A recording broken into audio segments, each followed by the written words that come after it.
I'm coming to you live. Well, not live, but recording today on April 12th, 2023. And we'll be uploading this without editing or retakes. So why is it so important to me to have this raw episode today, you might be asking yourself? I have an amazing sound engineer who always makes everything sound so great. So why wouldn't I want to prioritize that? I wanted to genuinely celebrate today because it's 100 days that I've gone without consuming alcohol. As many of you know who have listened to the show, but those new to the show, on my birthday, 100 days ago, I committed to myself that I would stop pumping my body full of depressants. And this journey has been raw and vulnerable for me, and I wanted this episode celebrating that path to have the same feel. When I started down this road, it was not because I was struggling with alcohol addiction, fortunately. And it was not because I wanted to lose weight or alcohol had been causing a disruption in my day-to-day life. I was fortunate for all of those reasons. But at the same time, it actually added a layer of difficulty to this process of removing alcohol from my day-to-day life because there was no one or nothing holding me accountable other than the fact that I was hopeful that by eliminating alcohol in my diet, I would be able to improve my mental health and combat the depression I was struggling with. For the first time in my life, my commitment to myself had to be as important as my commitment to others. Now, I did not set a time limit for my commitment when I started this journey. I didn't know if I was going to be just doing dry January or if I was a sober sister for life or anything in between. I just knew that the journey for me, for the immediate future, had to be free of alcohol. Once I had been alcohol free for about 35 days, I knew I could do this for quite a while. I had noticed that my anxiety had pretty much all gone away, and I had never experienced this type of relief from my anxiety symptoms since I was at least 13 years old. So around that time, for shits and giggles, I had looked up what 100 days after my birthday would be, and it landed on today, April 12th, which, funny enough, is my mom's birthday. Happy birthday, Cindy. When I saw that date, I felt pretty good about committing to a full 100 days without alcohol. The last time I had committed to something for 100 days was back in 2021 when I did my 100 days of bravery. I had looked at my life 1 year post-divorce and realized that I had not done anything to change or anything really of note after getting divorced. So I had spent the next 100 days back in the fall of 2021 having tough conversations and booking trips. I did all these big, scary, brave, amazing things, but there were also vulnerable and hard things too.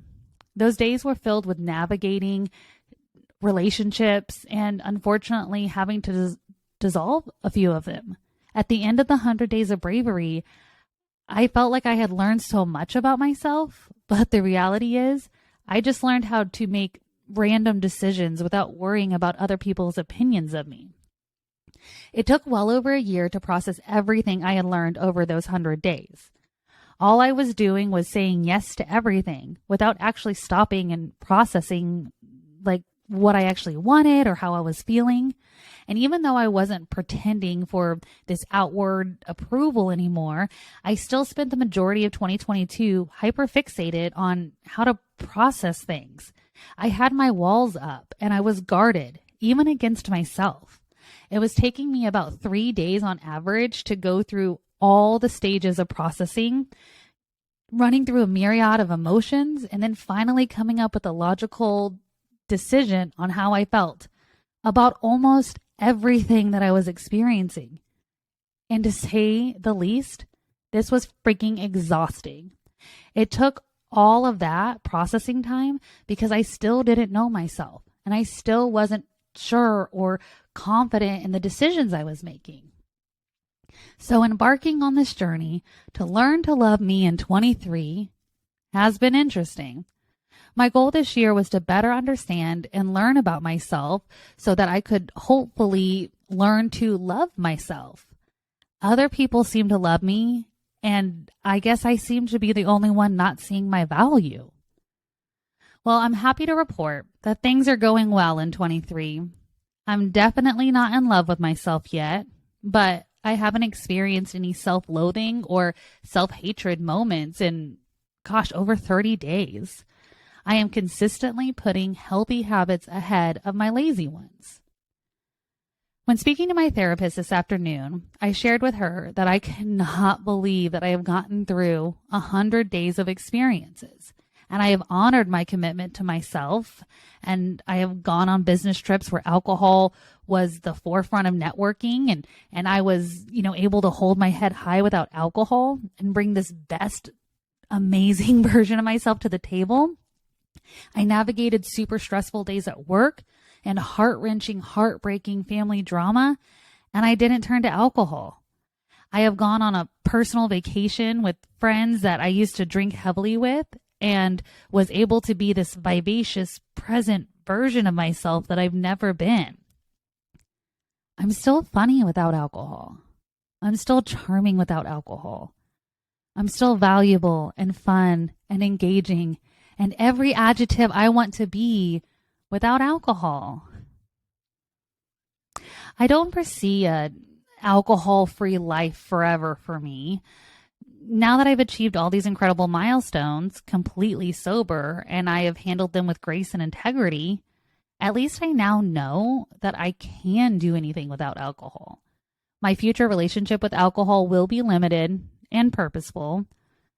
I'm really fortunate that I was able to go as many years as I did consistently drinking without forming any addiction. As I continue to grow and learn more about myself, I will utilize clear-headed decision-making prior to drinking.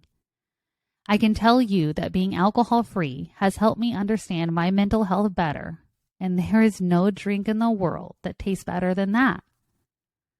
I'm really proud of myself for being alcohol-free, for talking about my mental health so freely, for seeing a therapist consistently every week, for consistently following the healthy habits I committed to, for doing this podcast, for starting a new job, for networking sober, for talking about my ADHD.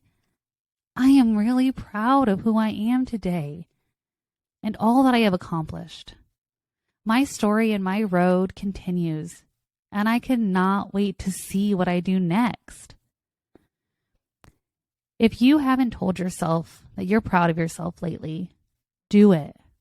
And if you do it and you don't believe yourself, keep saying it each day consistently until you do. Remember that you have overcome every single one of your bad days, you and you alone. You have walked in your shoes. Your story is uniquely yours and deserves to be seen that way. And I want you to know, I'm proud of you. Thank you for being a part of the Voices of a Generation, working more authentically through life. And hey, would you do me a favor? Whatever platform you're listening to this podcast on or watching it, would you leave me a comment for some support? As I'm growing this podcast, individuals track downloads for marketing and growth opportunities for me. So if you would go ahead and smash that download button too, I would really appreciate it. It's uncomfortable for me to ask for things like this, but if there's anything that life has shown me recently, when I'm uncomfortable, incredible things can happen. I appreciate each and every one of you. Thank you for supporting me on this journey. Thank you for being my friend.